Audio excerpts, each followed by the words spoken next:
May tanong sa akin, good evening, Boss Rai. Totoo po ba na kapag hindi ako nakabayad sa OLA at 5 months due na ako, is bad record ako sa NBI? Sabi kasi ng OLA agent is may record na daw ako sa NBI dahil sa hindi ko pagbayad on time.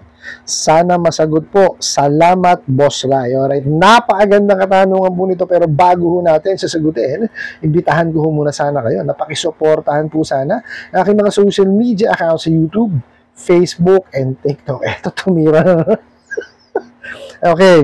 Sabi ho sa inyo, no, nung OLA na nakakausap ninyo na tanga, may record na raw po kayo, no, sa NBI kasi hindi raw kayo nagbabayad. Sagutin ho natin yan. Okay. So, ano lang ho yan, napakadali na nakasagutan, no? Pagka ho kayo, may ginawang krimen, okay? No, or suspicious na may ginagawa kayong krimen, maaari ho kayong maimbestigahan ng NBI.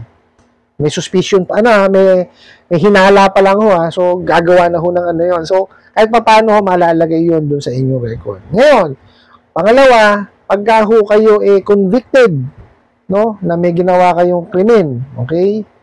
Yun ho, masasama yun sa NBI, okay? Yun po yung mga maaaring maisama po sa NBI, okay?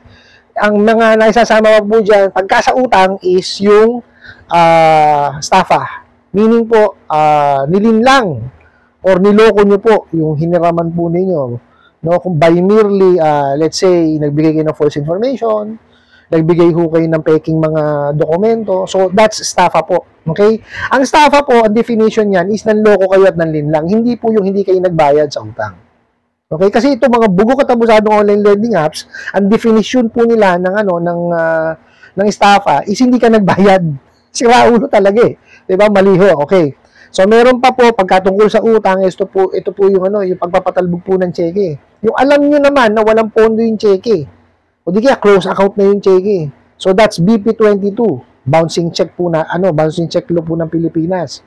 So, yun po, criminal liability rin po yun. So, pag napatunayan po doon, no, ayan, meron pa rin pong record yan sa NBI. Actually, even nakasampa pa lang o ongoing malalagay na ho yan, no, as record ninyo. Ngayon, ito po kasi yan. Natatakot ngayon tayo, no, kasi may utang nga tayong hindi nabayaran. Kaya hindi tayo kumukuha ng NBI. Wag ho natin siyang katakutan. Bakit? Kasi, unang-una ho, no, paano ho natin malalaman kung totoo sinasabi niya mga bugok na yan? Okay, so pumunta ho tayo sa NBI, tayo. Kung di kaya, online, pwede naman ho online yan, i-apply di po ba? So, pagka sinabi may hit, kasi ito lang ho yan huwag kayo matatakot dun sa hit. Natatakot kasi ho tayo kagad dun sa hit Kailangan alamin ho muna natin kung ano yung kinakatakutan natin. Okay? Wag ho tayong kagad mag-jump into conclusion na, ako, dahil yan dun sa utang ko sa OLA, ganito, ganyan. Hindi ho, okay? Alamin ho muna natin. Kasi, pag sinabi ho kasing hit, mayroon maaari yan na mga information kayo nakalagay doon sa application ninyo na nakakaparehas doon sa may, kumbaga, nasampahan ng kaso o mayroong krimen na ginawa, no? Maaari ho kapangalan po ninyo. Okay? Ngayon, hit pa lamang naman po yun. So, ang mangyayari doon, hindi nyo makukuha yung NBI clearance ninyo. Tatagal yun, siguro 1 week, 2 weeks, kasi may further investigation na gagawin po, no, yung mga taga-NBI.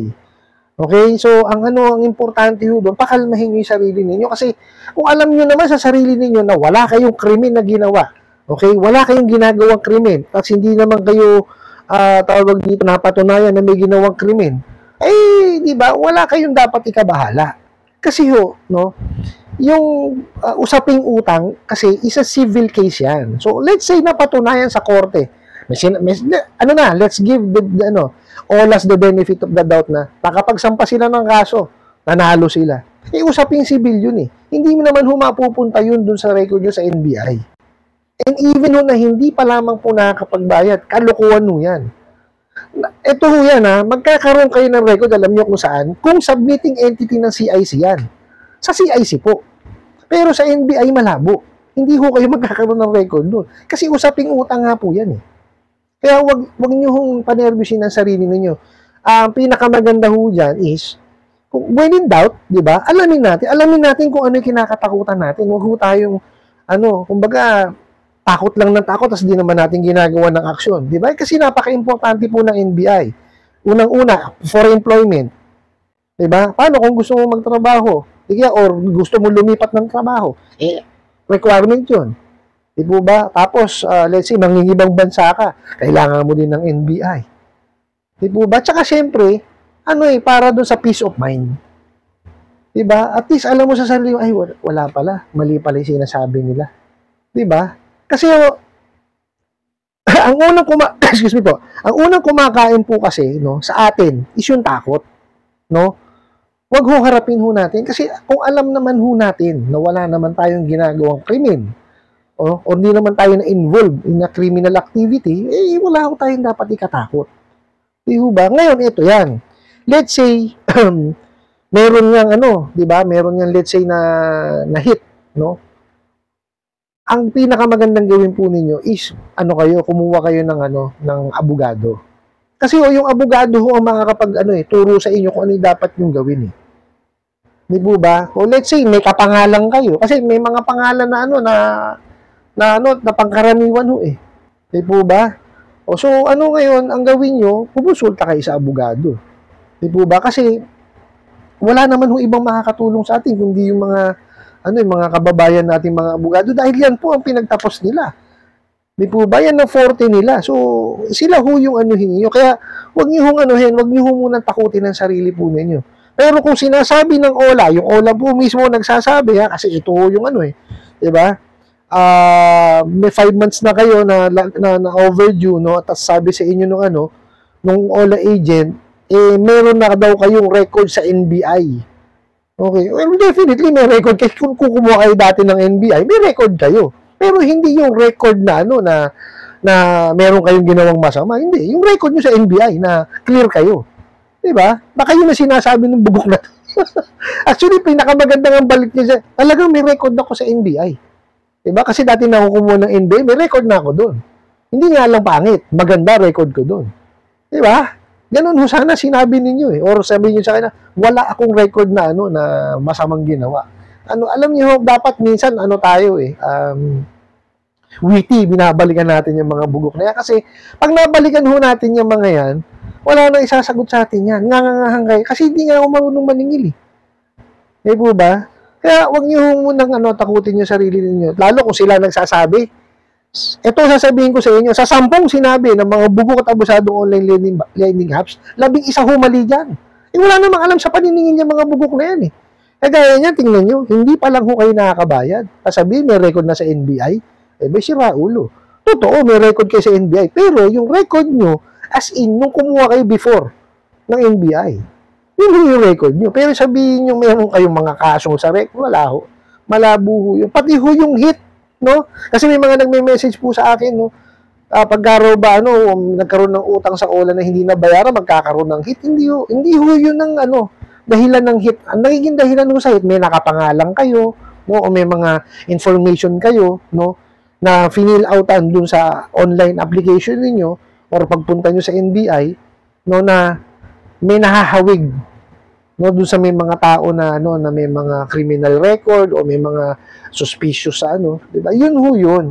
Hindi ho tungkol sa sa utang kasi ang utang ho usaping which is civil. So hindi ho yan magre-reflect sa record natin sa NBI. Okay, sana po kumbaga ang gagawin natin is wag natin patulan ng patulan yung pinagsasabi ng mga bugok na yan kasi pag pinatulan nyo ng pinatulan kayo lang yung ninervyusin. Kayo lang din ho magkakaroon ng anxiety. Di po ba? Ang pinakamaganda ho, when in doubt, magtanong ho tayo. Okay? Pwede naman ho tayo sa kumbaga, sa PAW. Di po ba? O di kaya, kung sa opisina po na pinagtatrabuhan niya may abogado, tanungin po natin. Sila ho makakasagot niyan. Abogado po sila ako, maniningil po ako Hindi naman ho ako abogado. Meron lang ho tayong experience sa pagpa-file po ng small claims, Tsaka may mga abogado ho tayong kaibigan, At tsaka nag-research po tayo, So, ganun ho ang gawin natin. When in doubt, mag-research para at least alam natin, hindi tayo natatakot. I hope nasagot ko po itong katanungan na to at sana po yung makatulong. Maraming salamat po sa inyong walang sawang pagsuporta at panonood sa aking mga videos. Maraming salamat po sa inyong pag-like, pag-share, pag-comment at pagtatanong. And kunin ko na rin po itong opportunity ito na imbitahan po sana kayo na pakisuportahan po sana ang aking mga social media accounts sa YouTube, Facebook, and TikTok. Kasi muli po, yun lang.